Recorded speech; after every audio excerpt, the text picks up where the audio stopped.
Wesh.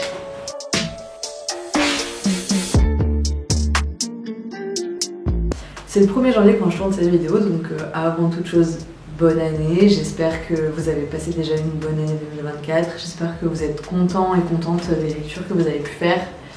J'espère que vous allez faire de très belles lectures durant l'année qui arrive, que vous avez des projets littéraires un petit peu enthousiasmants qui vont guider votre année, voilà. Donc dans cette vidéo, j'avais envie de faire un petit peu le bilan de l'année 2024 en termes de lecture et de littérature. Déjà, 2024 pour moi, en vrai, ça n'a pas été une très bonne année de lecture. Donc voilà, je vois partout des tops à 100, 200 livres et tout ça. Bon, moi, j'en suis pas à là. Moi, j'ai lu entre 45 ou 46 livres, je crois, cette année. Pas forcément des énormes pavés, hein, mais voilà, je suis quelqu'un qui lit assez lentement. En termes de quantité, on va dire que c'est plutôt une bonne année. J'ai quand même eu une très longue panne au printemps, qui a été, je pense, en grande partie due à mon mémoire. Jusqu'en septembre, j'étais en master de philosophie, et c'est vrai que le fait d'avoir un mémoire à rédiger, c'est quelque chose qui m'a pris beaucoup de temps, qui m'a pris beaucoup d'espace mental, qui m'a beaucoup éprouvé intellectuellement, je pense, à plein de niveaux, et donc qui a fait que j'ai eu plus de difficultés, on va dire, à accorder du temps à la lecture cette année, vu que je devais finir mon mémoire, quoi, donc je m'y suis investie un peu plus. Mais voilà, quoi, c'est donc pas tant en termes de quantité que juste en termes de qualité de lecture. En fait, quand je regarde dans le rétro, là, j'ai vraiment un sentiment de... Voilà, c'était bien, mais pas top, quoi. C'était bof. J'ai eu des très très bonnes lectures, celles dont je vais vous parler aujourd'hui, vraiment des découvertes, je pense, qui ont été importantes pour moi dans ma vie de lectrice, et des auteurs et autrices, à mon avis, dont vous allez entendre parler sur cette chaîne. Donc de ce point de vue-là, en fait, j'ai l'impression que cette année, ça a été un petit peu un tournant pour moi, d'un point de vue de la lecture et de la littérature. Un peu une année où j'ai un peu compris ce que j'allais chercher dans la lecture, ce vers quoi j'avais envie de me tourner, et où donc j'ai abandonné énormément de livres. Peut-être que je ferai une vidéo, dites-moi si ça vous intéresse d'ailleurs, une vidéo qui serait un peu consacrée à mes abandons, parce que du coup, justement, cette année, je pense que c'est l'année où j'ai le plus abandonné de livres et où je me suis un petit peu réconciliée avec l'idée que, en fait, un livre, quand on l'aime pas, on peut juste l'arrêter, quoi. Mais dans l'ensemble, là, je vais vous présenter un petit top 10 en gros. C'est un top 8 plus 2. Au-delà de cela, il n'y avait pas forcément beaucoup de livres dont j'aurais eu envie de vous parler, si vous voulez, pour une vidéo un peu bilan de fin d'année. J'ai décidé de parler que de mes meilleures lectures parce que cette année j'ai énormément abandonné de livres, et en fait les livres que je n'ai pas aimés, je ne les ai pas terminés. Et donc sans plus tarder, c'est parti pour un petit top de mes lectures de 2024.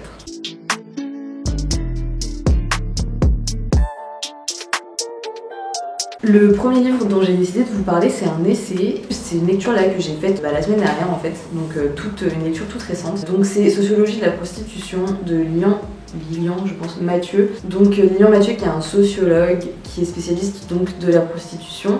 Et donc cet essai, comme vous pouvez le voir, c'est un repère de la découverte. Voilà, quelque chose qui sert un petit peu à faire état des connaissances sociologiques sur un sujet, à faire état des débats aussi politiques sur un sujet. J'ai pas envie de rentrer dans les détails un petit peu de ce qui s'y dit, mais pour vous donner envie de le lire, moi c'est vraiment un livre qui est venu remettre complètement à plat toutes les certitudes que j'avais sur cette question, tous les clichés, toutes les représentations que j'avais un petit peu, notamment en termes de chiffres. Ce que je pensais être la réalité, on va dire, de la prostitution, du travail du sexe, ça a été complètement remis à plat par ce tout petit bouquin qui fait 100 pages à peine, qui est très riche en références bibliographiques si on a envie de continuer la lecture sur ce sujet. Un peu comme les que sais-je, vous voyez, ces trucs qui servent vraiment à s'initier, à s'introduire à un sujet. Moi j'avais lu surtout de la littérature militante en fait sur le sujet. Je me suis rendu compte en lisant ça, ce que je pensais être des connaissances qui étaient en fait pas du fantasme mais des données complètement biaisées. Je suis vraiment très contente de l'avoir lu et je vous recommande de faire de même si vous avez envie de vous pencher sur cette question. Alors c'est pas un livre, c'est une saga de manga. Sunny, c'est le premier manga que j'ai lu, donc là je vous en présente qu'un, mais c'est il me semble en 6 tomes. Donc Sunny, c'est l'histoire d'un petit foyer pour enfants qui accueille en fait des enfants qui soit ont été abandonnés par leurs parents, soit ont des parents qui sont toujours vivants, qui voient de temps en temps, mais qui ne sont pas en mesure de s'occuper d'eux pour des raisons financières, professionnelles, mentales, psychologiques, etc. Des parents qui sont décédés. Et donc dans un petit foyer, donc qui est géré en fait par une famille, on a tous ces enfants qui sont regroupés et on va suivre un petit peu leur quotidien, la peur de l'abandon, l'histoire de chacun des protagonistes, vraiment que des personnages qui sont hyper touchants, très bien construits. Je trouve que voilà, vraiment l'ouvrage il prend le temps d'installer chaque personnage. J'ai adoré, du coup j'ai complètement découvert le genre avec ça. Je trouve que les dessins sont vraiment super beaux. Comme je l'avais dit dans ma vidéo sur la littérature asiatique, je trouve que là, du coup, dans le dessin, on a aussi une utilisation, une mobilisation des fluides, notamment des larmes, de la morve, de la bave. C'est quelque chose qui est très mobilisé. Donc voilà, une découverte d'un genre pour moi. Et je serais ravie de prendre un petit peu des recommandations de manga. Deux livres sur lesquels je ne vais pas du tout m'attarder parce que je vous en ai parlé dans ma vidéo donc sur la littérature asiatique. Donc je vous mets la vidéo dans le petit i qui est ici je pense. Si vous avez envie d'aller savoir un petit peu de quoi parlent précisément ces romans, ce que j'en ai pensé, pourquoi je les ai aimés, mais donc dans le top de mes lectures de cette année, il y a Le marin rejeté par la mer de Mishima, qui est aujourd'hui pour moi mon livre préféré de cet auteur, et Brothers de Yu Hua, qui est une épopée absolument magnifique. Donc voilà les deux premiers romans qui font partie de mes meilleures lectures de cette année.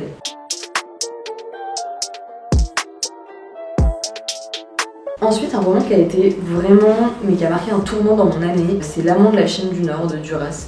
Alors sur le tournant qu'il a marqué, je vous en parlerai davantage dans une vidéo que je compte dédier à ça. À partir de la lecture de cet ouvrage-là, j'ai eu envie de lire plus que des autrices. J'ai eu un besoin de me tourner vers de la littérature écrite par des femmes. J'avais besoin de trouver des choses dont je savais qu'ils ne pouvaient être écrites que par des femmes en fait. Donc ça a vraiment complètement changé un peu la face de mon année. Où la première moitié de l'année, comme je disais, j'ai lu énormément de littérature asiatique. Et en fait la deuxième partie de l'année, j'ai lu énormément d'autrices que j'ai découvert. Donc Duras, c'était mon deuxième ouvrage d'elle. L'amant de la Chine du Nord, en fait, c'est assez intéressant. C'est une réécriture de L'amant. Donc L'amant qui est, je pense, un de ses livres les plus connus, qui a été en fait adapté en film. Et Duras, quand elle a vu l'adaptation de ce film, elle s'est dit oula, on n'a pas du tout compris ce que j'avais envie d'exprimer avec mon texte. En tout cas, ce qu'elle a vu à l'écran ne l'a vraiment pas convaincue et elle s'est dit c'est pas du tout ce que j'avais envie de faire ressentir. Et du coup, elle a réécrit en fait L'amant, donc sous le titre L'amant de la Chine du Nord. Et donc dans ce livre aussi, elle donne également des indications en fait pour un éventuel scénario si le livre devait être adapté à l'écran. Là, je vois une note en cas de cinéma à titre d'exemple.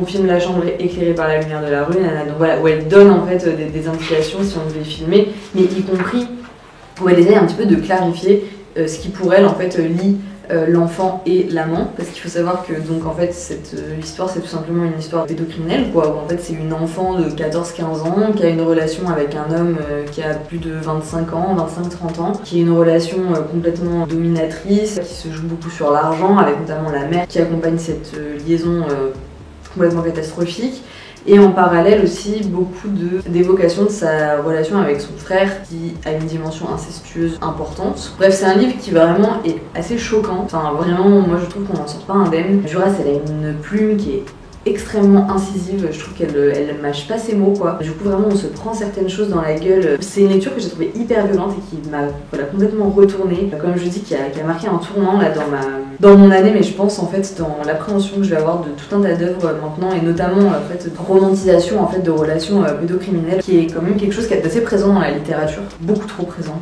et présent de manière banalisée, romantisée, et je trouve ça dramatique.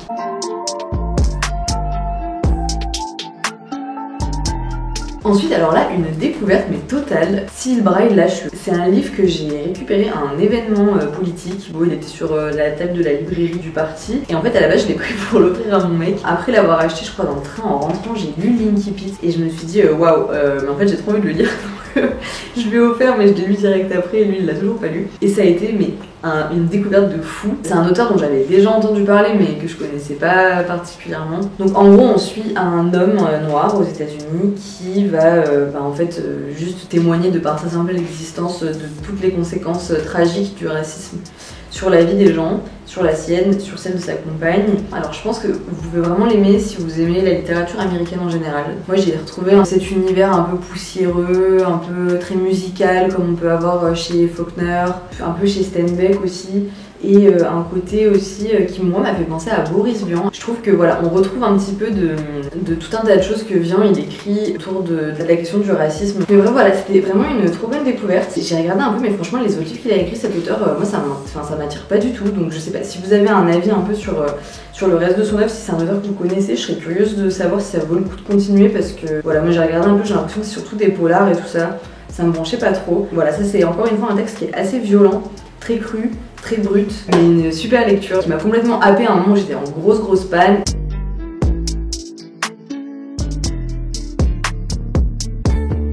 Alors là, pas une découverte, c'est un roman que j'avais envie de lire depuis très longtemps, un auteur que j'avais déjà lu, donc il s'agit du journal d'une femme de chambre de Mirbeau. Mirbeau, il écrit donc le journal fictif d'une femme de chambre qui prend un petit peu l'air d'un testament, à mon sens, où en gros la femme elle est, on sent qu'elle arrive un petit peu à la fin de sa vie, en tout cas à la fin de sa vie de femme de chambre, et qu'elle décide de poser un petit peu sur le papier tout ce qui s'est passé dans sa vie, toutes les maisons dans lesquelles elle est passée, tous les maîtres et les maîtresses pour qui elle a eu à travailler, comment ça s'est passé pour elle, qu'est-ce que ça a été un peu l'enjeu de sa profession, et elle va porter un regard complètement acerbe sur la bourgeoisie et l'aristocratie, en fait les familles qu'elle sert, et j'ai trouvé que c'était vraiment merveilleusement bien écrit. Mirbeau, moi j'adore, j'ai lu Le Jardin des Supplices aussi de lui que j'ai adoré. Il a une plume qui est extrêmement visuelle, il a une plume qui est très colorée, vraiment qui vient marquer vraiment visuellement. Je sais pas comment l'exprimer autrement. Ce que j'ai trouvé assez fort dans ce roman, c'est que donc c'est un homme qui écrit les pensées d'une femme. Alors moi je suis toujours assez prudente.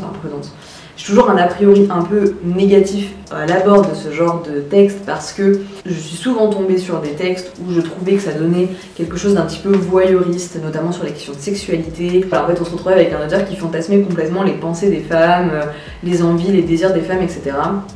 Et là j'ai trouvé qu'on n'était vraiment pas là-dedans. Alors pourtant la question de la sexualité et de sa sexualité à elle n'est vraiment pas anecdotique. Pas du tout, c'est pas du tout voyeur, c'est pas du tout malsain. Je trouve qu'au contraire c'est même très très juste la façon dont c'est écrit, la façon dont le personnage est construit. Et voilà, ce côté un petit peu testamentaire, ce côté assez incisif sur les maîtres et les maîtresses. Encore une fois c'est un livre qui est violent. Bon, en fait franchement là dans mon top on est globalement pas sur de la bonne humeur, hein, comme vous pouvez le voir. Bon, alors je sais qu'il y a des gens qui ont détesté Le Jardin des Supplices et qui du coup lisent pas ce roman, mais franchement les deux n'ont rien à voir. Donc à part voilà, si vous avez aimé en gros la plume de Mirbeau, ça vaut le coup. Après n'ayez pas peur de retrouver les choses un petit peu horribles, on va dire, qu'on peut avoir dans Le Jardin des Supplices qui là n'y sont pas. Donc vraiment un livre que je vous recommande, un auteur aussi à découvrir. Et pareil, alors le reste de ces livres ne m'attire pas plus que ça. Donc je sais pas, si vous avez encore une fois un avis sur le reste de son œuvre, je serais curieuse parce que là je sais vraiment pas vers quoi me tourner, il y a pas grand chose qui m'attire et pourtant j'ai tellement aimé les deux romans que j'ai lus que je trouve ça dommage de m'arrêter là. Bon alors là on entre dans le top 3 avec pareil un livre qui m'a complètement bouleversée de par sa violence, l'horreur qui dépeint mais qui est venu vraiment me toucher en plein cœur et me parler presque plus qu'aucun autre livre l'a jamais fait. C'est le premier livre que je lisais de cette autrice, c'est un livre que j'ai en tête mais depuis hyper longtemps. Mais je sais pas, j'avais jamais passé le pas, ça me faisait un peu peur, je sais pas pourquoi, j'appréhendais quelque chose de très contemplatif et tout. Et en fait, pas du tout. Donc en gros, on suit une jeune femme qui gagne un concours de poésie, il me semble. Ça pourrait être un petit peu la meuf dont on se dit ok, elle a tout pour elle a tout pour être heureuse, etc. Mais évidemment, elle est pas heureuse du tout. Et elle est même en fait complètement dépressive. Et donc en fait, elle va raconter toutes ses pensées là face à elle-même, toute cette descente aux enfers dans la dépression, dans l'anxiété, le traitement donc psychiatrique de son cas, des passages à l'hôpital, etc. Des tentatives de suicide. Voilà, c'est un livre qui est extrêmement sombre. Je crois qu'il y a une dimension autobiographique assez importante. C'est une plume qui est assez, encore une fois, assez simple. Il n'y a pas forcément d'effet de style, on n'est pas dans quelque chose de... Ça se la raconte pas quoi, mais c'est tellement efficace. Et je sais pas, moi ça a éveillé trop de trucs en moi. Une autrice que je suis trop contente d'avoir découvert cette année, donc un livre dans lequel j'ai décidé de me plonger justement après avoir lu L'amant de la Chine du Nord qui a déclenché cette envie là de lire des autrices dont je vous parlais. Voilà, je pense c'est même sûr, il rejoint mon top 10. En vrai, je pense que lui et un autre livre là dont je vais vous parler après rejoignent clairement mon top 10. J'ai vu pas mal de gens qui disaient voilà que en fait c'était l'histoire d'une meuf qui était complètement égoïste, hyper chiante, voilà, qui faisait que se plaindre, nanana, mais je veux pas dire que c'est des gens qui comprennent pas ce que c'est la dépression et l'anxiété parce que je suis sûre qu'on peut savoir tout à fait ce que c'est et passer à côté de ce texte ou alors trouver que c'est nul et que c'est juste une pleurnicheuse et tout. Mais moi je trouve que la façon justement dont elle expose que en fait oui elle a tout mais qu'en fait la santé mentale ça se joue pas à ce niveau-là, ça se joue pas qu'à ce niveau-là en tout cas, c'est tellement bien fait, c'est bref une prouesse.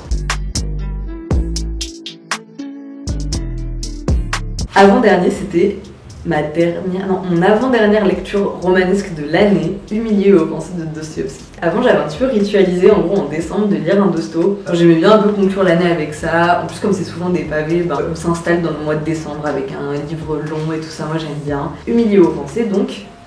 Et j'ai adoré, je pense que c'est vraiment mon Dostoïevski préféré maintenant. Là du coup on est avec un écrivain un petit peu raté qui va être témoin de la mort d'un homme qui va aller emménager chez lui. Je vous passe un petit peu les détails. En gros il va y avoir un petit peu deux intrigues parallèles. D'une part la femme dont il est amoureux depuis toujours, qui elle est amoureuse d'un autre homme et lui il va se retrouver à être un petit peu l'entremetteur de leurs amours parce qu'en gros il aime tellement cette femme qu'il veut que son bonheur.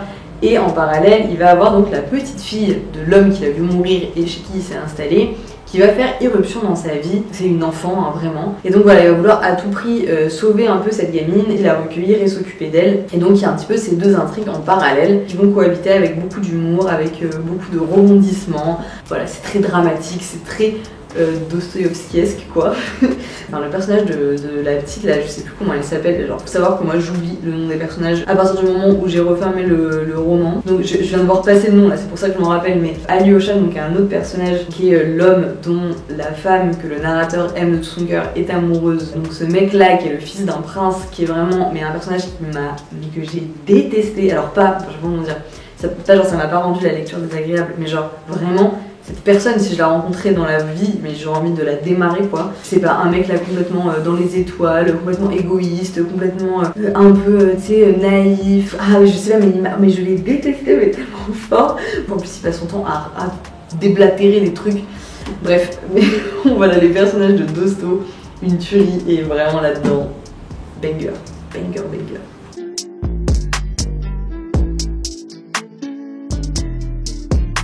Et j'en arrive à ma meilleure lecture de l'année. Pour ceux qui me suivent sur Instagram et qui ont suivi un petit peu cette année, vous le saurez sûrement sans surprise, mais c'est Le bruit et la fureur de Faulkner. C'est un livre dont on peut pas raconter vraiment l'intrigue. Il y a des personnages d'une famille quoi, qui nous livrent une partie de leur conscient, de leur inconscient, qui nous racontent une partie de leur histoire, mais bon, tout ça s'entremêle, hein, Faulkner, donc c'est un auteur que vous connaissez pas. Sachez qu'il a aucun respect pour les codes de la narration un peu traditionnelle. Donc là, par exemple, au début, la première partie, elle est racontée par un enfant qui est en situation de handicap mental. Mais donc voilà, on est sans cesse en train de passer d'une temporalité à une autre, d'un narrateur à un autre. Il y a plusieurs personnages qui ont le même nom alors qu'ils sont pas forcément le même genre en plus. Et Faulkner, faut être accroché. Moi, je conseille de lire les préfaces toujours, mais je pense que je ferai une vidéo dédiée à cet auteur parce que j'ai lu que 2 livres de lui pour l'instant, mais enfin bref, je pense qu'il fait partie de mes auteurs préférés aujourd'hui. Il a un style qui est juste sublime, je vous avais mis pas mal d'extraits en story. Là je sais pas sur le rapport au temps, donc sur le rapport à la famille, sur le manque qui est en fait perçu par tout un tas de personnages différents, mais finalement le manque un petit peu d'une seule et même personne. Je sais pas, c'est complètement bordélique, enfin sûrement pas bordélique, mais je veux dire ça part dans tous les sens. Faut être hyper accroché, faut être hyper attentif à ce qu'on est en train de lire. C'est des lectures qui sont très éprouvantes, mais c'est tellement... Enfin, je sais pas comment un cerveau humain peut produire quelque chose comme ça. Enfin, vraiment, pour moi, Faulkner, c'est du génie. Enfin, vraiment, à chaque fois que j'ouvre ces textes, là juste en le feuilletant comme ça, là, je vois des trucs que j'avais un petit peu soulignés et tout. Je sais pas comment... Enfin, c'est horrible en fait, parce que j'ai envie de vous donner absolument envie de lire ce livre, et en même temps, j'arrive pas à en parler. J'arrive pas à vous dire tout ce que j'y ai trouvé, parce que j'ai l'impression que c'est des livres dont on peut pas parler. Et vraiment, le premier que j'avais lu de lui, Tandis que j'agonise, c'était pareil quoi. J'avais essayé d'en faire une chronique et impossible parce que je ressens tellement de choses quand je le lis. Je sais pas quoi dire d'autre. Enfin, vraiment, lisez Faulkner, mais à des moments où vous avez le temps, à des moments où vous pouvez vous consacrer 2, 3, 4 heures de lecture, pas forcément d'affilée, mais vraiment un peu rapprochés dans la même journée, et dites-moi que ça vous fait la même chose qu'à moi, dites-moi que vous n'arrivez pas à en parler non plus. Mais voilà, c'est les États-Unis, c'est le sud des États-Unis, c'est ces familles avec des problèmes d'inceste, avec évidemment racisme hyper important, des femmes qui sont complètement méprisées, c'est la littérature américaine un peu, je pense, dans toute sa splendeur. Je ne sais pas quoi dire d'autre, je suis vraiment désolée si j'en parle mal, mais mon coup de cœur de l'année. Alors j'ai d'habitude un peu des envies en général, là quand janvier arrive, voilà en décembre, janvier, j'essaye de me dire bah ok là l'année qui arrive j'ai envie de lire ci, j'ai envie de lire ça, là franchement je vais y aller complètement à vue, enfin je me suis fait une petite pile que je vous ai montré sur Instagram. En ce moment je fonctionne un petit peu comme ça, je me fais des piles en me disant bah voilà en gros les entre 5 et 10 livres que j'ai envie de lire là dans les prochaines semaines. Voilà, je me fixe pas d'objectif de temporalité et tout, mais je pense que je vais faire un petit peu ça cette année parce que ça me motive bien à lire. Ça me permet de colorer un petit peu mes périodes. Il faut savoir que je suis très cyclique avec les lectures et que j'ai vraiment des auteurs que j'ai toujours envie de lire à la même période, des genres que j'ai envie de lire à une période précise aussi et tout. Mais je pense que je vais naviguer un petit peu à vue cette année.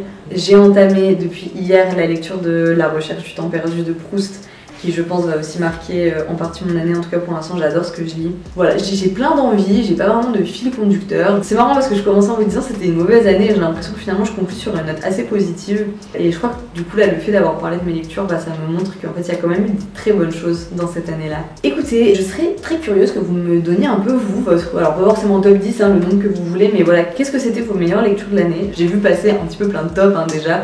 Mais voilà, j'ai envie de savoir, peut-être que ça me donnera des idées, de trucs que je dois absolument lire là dans l'année qui arrive. Je vous remercie d'être resté jusque là et je vous souhaite une très bonne lecture.